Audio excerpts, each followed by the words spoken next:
Bonjour, moi c'est Deva, voici Ali. On se retrouve dans le cadre d'un flash métier pour interviewer Madame Lebrenec qui est vétérinaire. Bonjour, je m'appelle Maïwen Lebrenec, je suis vétérinaire à Brive-la-Gaillarde.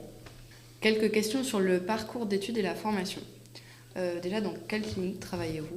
Alors, je travaille non loin d'ici, à la clinique Apivet, donc à Brive-la-Gaillarde. Quel a été votre parcours scolaire pour devenir vétérinaire ? Le parcours classique, en général, c'est de rentrer en classe prépa, puis d'intégrer une école vétérinaire. Moi, je suis passée par une fac de bio qui m'a permis aussi de passer le concours vétérinaire, un concours adapté, et j'ai intégré l'école vétérinaire de Toulouse.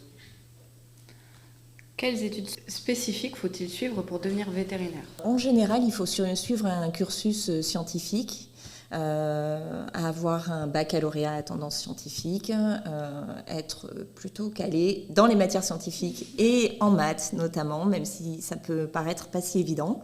Et après, il y a plusieurs voies d'entrée, donc soit avec un concours, un dossier en fait d'admission directe, soit en passant par une classe prépa, soit en passant par une faculté ou un BTS.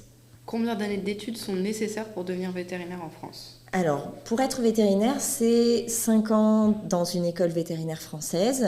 Et à ça, il faut rajouter 1 à 2 années de prépa, selon si elle est intégrée à l'école ou si c'est une prépa couplée, par exemple, avec une prépa bio. Est-ce qu'il y a une différence entre les études pour travailler avec des animaux de compagnie et des animaux de ferme ? Oui et non. En fait, le cursus de base, les premières années vont être identiques. On se prépare à être vétérinaire un peu pour tous les animaux. Et puis, en général, en avançant dans les études, on finit par savoir un petit peu ce qu'on préfère ou ce vers quoi on veut s'orienter. Et quand, en tout cas, moi, j'étais à l'école vétérinaire, la 5e année était une 5e année où on décidait de faire ou ce qu'on appelle de la canine, chien-chat, ou bien les gros animaux comme les vaches, ou éventuellement de l'équine, ou encore autre chose. D'accord. Est-ce qu'un parcours vétérinaire, c'est difficile à suivre ? Quels sont les plus grands défis ?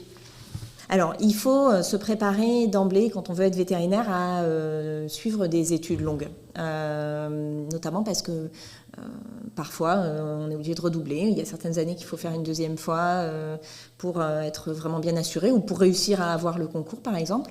Et puis, il faut être assidu quand même. Il faut être vraiment prêt, des fois, à ne pas sortir le soir et plutôt rester étudier pour pouvoir avoir ses examens. Et alors, quelles qualités sont nécessaires pour être un bon vétérinaire au-delà des compétences techniques ? Pour être un bon vétérinaire, il faut aimer les gens. Il ne faut pas seulement aimer les animaux, il faut aimer les gens parce qu'il y a toujours quelqu'un au bout de la laisse ou quelqu'un qui porte la caisse. Et donc c'est indispensable d'aimer les gens, d'aimer leur parler, d'aimer leur expliquer les choses, d'être aussi capable de comprendre leur stress, d'être capable de comprendre que quand ils sont stressés, ils vont être un petit peu différents.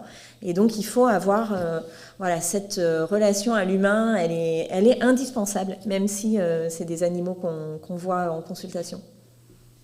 On vous remercie, ça a été super d'échanger avec vous, ça nous a vraiment plu, votre métier a l'air super. Oui, vraiment. Et vraiment. Eh bien, écoutez, merci à vous en tout cas de m'avoir posé ces questions qui étaient passionnantes et qui m'ont permis de parler de mon travail qui vraiment me passionne. Merci beaucoup. C'était un flash métier présenté par Deva et Ali. On a eu l'honneur d'interviewer Madame Lebrenec qui est vétérinaire. Merci beaucoup.